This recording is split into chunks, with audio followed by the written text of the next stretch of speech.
નમસ્કાર મિત્રો, મારી યુટ્યુબ ચેનલમાં ફરી એકવાર આપનું હૃદયપૂર્વક સ્વાગત છે। જે લોકોએ મારી ચેનલને સબસ્ક્રાઇબ કરી છે અને જેમને સબસ્ક્રાઇબ નથી કરી પરંતુ મારા વિડીયો જોવે છે, કમેન્ટ કરે છે, લાઇક કરે છે, એ દરેકનો ખૂબ ખૂબ ધન્યવાદ। આજનો ટોપિક છે મિત્રો, સવારનો નાસ્તો ક્યારે કરવો, બપોરનું ભોજન એટલે કે લંચ ક્યારે લેવું અને રાતનું ભોજન એટલે કે ડિનર ક્યારે કરવું। આ ત્રણ વસ્તુનો જો આપણે ધ્યાન રાખીશું તો આપણા શરીરમાં ક્યારેય કોઈ પણ પ્રકારની બીમારી નહીં આવે। સૌથી પહેલાં તો આપણે જમવાનો સમય નિર્ધારિત કરવો જોઈએ, એટલે કે એક ચોક્કસ સમય આપણે જો ભોજન કરીશું તો આપણા શરીરની અંદર જઠરાગ્નિ છે એ ખૂબ એક્ટિવ થશે, સક્રિય બને છે। જઠરાગ્નિ એટલે કે પાચન ક્રિયા ક્યારે એક્ટિવ થાય છે?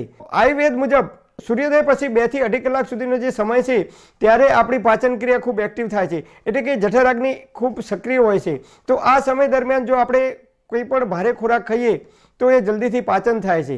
એટલે તો તમે જુઓ, સવારે પક્ષીઓ, પશુઓ, જાનવરો આ બધા જ ખોરાકની શોધમાં નીકળી જાય છે અને ભરપેટ ભોજન કરે છે અને સૂર્યાસ્ત થાય એ પહેલાં તેઓ પોતાના માળામાં પાછા ફરે છે। અને આ બધા જે પ્રાણીઓ છે, પક્ષીઓ છે, એ ભોજન કર્યા પછી લગભગ 2 થી 4 કલાક પછી જ પાણી પીવે છે। એના કારણે પક્ષીઓ કે પ્રાણીઓને આપણા જેટલા રોગ થતા નથી અને આપણને રોગ થાય છે એનું કારણ છે કે આપણે નાસ્તો કરવાની જગ્યાએ જમવા બેસીએ છીએ, જમવાની જગ્યાએ નાસ્તો કરીએ છીએ। આ બધું જે પ્રકૃતિના નિયમનું ઉલ્લંઘન કરીએ છીએ આપણે, ત્યારથી આપણને બધી બીમારીઓ થવાની શરૂઆત થઈ ગઈ છે। તો એક રિસર્ચ મુજબ આપણા શરીરની અંદર જે કંઈ અંગ અવયવ છે એ દરેક અંગ અવયવનો કામ કરવાનો સમય અલગ અલગ હોય છે। દાખલા તરીકે જોઈએ તો આપણી જઠરાગ્નિ, તો જઠરાગ્નિ છે એ સૂર્યોદયથી 2 થી 2.5 કલાક સુધી વધુ સક્રિય હોય છે। તો આ સમય દરમિયાન એટલે કે સવારે 7 વાગ્યાથી તે 9:30 વાગ્યા સુધીનો સમય છે, એ સમય દરમિયાન આપણે ભોજન ભરપેટ કરી શકીએ। એટલે કે બપોરનું લંચ 9:30 વાગ્યા સુધી આપણે જો કરીએ તો એ આપણા શરીર માટે વધારે યોગ્ય છે। એ પછી જોઈએ તો આપણું હૃદય સવારે બ્રહ્મ મુહૂર્તના સમય કરતાં 2 થી 2.5 કલાક પહેલાં વધારે સક્રિય હોય છે, એક્ટિવ હોય છે। દાખલા તરીકે આપણે 4 કે 4:30 વાગ્યાનો બ્રહ્મ મુહૂર્તનો સમય માનતા હોઈએ તો એનાથી 2 થી 2.5 કલાક એટલે લગભગ રાત્રે 1:30 વાગ્યાથી તે 4:30 વાગ્યા સુધીના સમયની અંદર આપણું જે હૃદય છે એ ખૂબ એક્ટિવ હોય છે।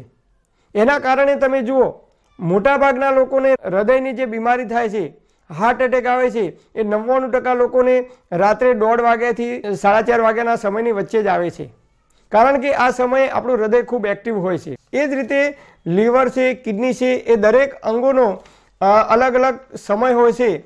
એ પ્રકૃતિએ જ નક્કી કરેલો છે અને પ્રકૃતિએ નક્કી કર્યા પ્રમાણે જ આપણા શરીરના અંગ અવયવ એ સમય દરમિયાન એક્ટિવ થતા હોય છે। પછી જોઈએ તો બપોરે નાસ્તા જેવું કરવું જોઈએ, એટલે કે ઓછો ખોરાક લેવો જોઈએ।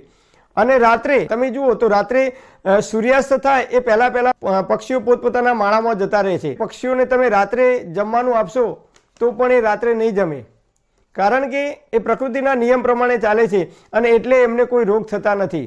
તો પ્રકૃતિના નિયમ પ્રમાણે તમે હું આપણે બધા ચાલીશું તો આયુર્વેદ મુજબ આપણને પણ કોઈ બીમારી નહીં થાય। તો આપણે બપોરે નાસ્તા જેવું કરવું જોઈએ અને સોજે સાદો આહાર ખાવો જોઈએ, અને એ પણ 6 વાગ્યા પહેલાં, એટલે કે સૂર્યાસ્ત થવાની 40 મિનિટ પહેલાં આપણે ભોજન લઈ લેવું જોઈએ। ભોજન તૈયાર થાય એની 48 મિનિટની અંદર એ ભોજન આપણે ગ્રહણ કરવું જોઈએ। આપણે તો સવારે ટિફિન બનાવ્યું હોય 6 વાગે કે 5 વાગે કે 7 વાગે, તો બપોરે 12 કે 1 કે 2 વાગે જમીએ છીએ। ઘણા લોકો 3:30 કે 4 વાગે પણ જમતા હોય છે, એટલે એ વાસી થઈ ગયેલો ખોરાક ખાવાથી આપણી અંદર ઘણી બધી બીમારીઓ થાય છે। પછી રાત્રે સાદું ભોજન કરવાનું, અને રાત્રે સૂર્યાસ્ત પહેલાં ભોજન કર્યા પછી તમારે જો કંઈ લેવું હોય તો તમે દૂધ લઈ શકો છો। પરંતુ આપણે તો મોટાભાગના લોકો રાત્રે પેટ ભરીને જમીએ છીએ, અને કોઈનો બર્થડે હોય, મેરેજ એનિવર્સરી હોય કે કોઈ પણ સારો પ્રસંગ હોય તો આપણે મોટાભાગે રાત્રે જ ભોજન કરવા માટે હોટલમાં રાત્રે જ જઈએ છીએ, અને રાત્રે છાશ, લચ્છી, આઈસ્ક્રીમ, મસાલા પાપડ, તો આ બધી વસ્તુઓ આયુર્વેદ મુજબ સૂર્યાસ્ત પછી તમે જો ભારે ભોજન કરો છે જલ્દી પાચન થતું નથી, કારણ કે સૂર્યપ્રકાશની હાજરી ન હોવાના કારણે આપણી પાચન ક્રિયા મંદ પડે છે। અને એના કારણે આજે તમને મને આપણે બધા જ માણસોને મોટાભાગના રોગ થાય છે। એનું કારણ એક જ છે કે આપણે પ્રકૃતિના નિયમની વિરુદ્ધ ચાલીએ છીએ। પ્રકૃતિના નિયમ પ્રમાણે તમે હું આપણે ચાલતા નથી, એટલે આપણને ઘણા બધા રોગ આજે થાય છે। એટલે ઘણી બધી બીમારીઓ આજે આપણને એટલા માટે થઈ રહી છે। ઘણા 9:30, 10 વાગે, 11 વાગે 11:30 પણ લોકો રાત્રે જમે છે અને એના કારણે સમય આવે ત્યારે આપણને ભયંકર બીમારી એની અંદરથી થાય છે. આજે જે કંઈ રોગ થાય છે એનું મુખ્ય કારણ આ જ છે. અને એટલા માટે તમે જુઓ તો જૈન સમાજની અંદર સૂર્યાસ્ત પછી ભોજન કરવાનું પ્રથા નથી. એ લોકો સૂર્યાસ્ત પહેલાં જ ભોજન કરે છે, રાત્રે ભોજન કરતા નથી. વૈજ્ઞાનિકોએ રિસર્ચ કર્યું છે કે મનુષ્ય અને વાંદરાના શરીરમાં બહુ મોટો તફાવત નથી. કિડની, લીવર, હૃદય અને ગર્ભાશય આ બધા જ અંગો વૈજ્ઞાનિકોના કહેવા મુજબ વાંદરા અને મનુષ્યની અંદર એક સમાન જોવા મળે છે. તો વાંદરાઓ સવારે ભરપેટ ભોજન કરે છે અને ભોજન કર્યા પછી 3 કે 4 કલાક પછી પાણી પીવે છે. એટલા માટે એમને કેન્સર, ડાયાબિટીસ, અસ્થમા જેવા કોઈ રોગ થતા નથી. લીવર, કિડની, હાર્ટ બધું આપણા જેવું જ હોવા છતાં એમને કોઈ રોગ થતા નથી. એનું કારણ છે કે તેઓ પ્રકૃતિના નિયમનું પાલન કરે છે અને આપણે પ્રકૃતિના નિયમનું પાલન કરતા નથી, એટલા માટે આપણી અંદર રોગ થાય છે. તો તમે જે જગ્યાએ રહેતા હોય, તમારું જેવું આબોહવા હોય, વાતાવરણ હોય, એ પ્રમાણે તમારે ખોરાક લેવો જોઈએ. દાખલા તરીકે તમે કોઈ બહારના દેશમાં રહેતા હોય અને ત્યાં સૂર્યોદય જે સમયે થતો હોય તો એ પ્રમાણે તમારે ભોજન કરવું જોઈએ, તો જેનાથી આપણું શરીર તંદુરસ્ત અને નિરોગી રહી શકે છે. તો આ રીતે જો આપણે ભોજન કરીશું, તમે હું આપણે બધા, તો મોટાભાગના રોગ તમને મને આપણને નહીં થાય.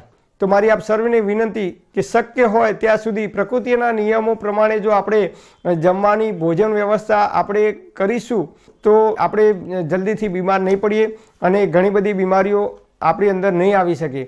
Thanks for watching my video. Thank you.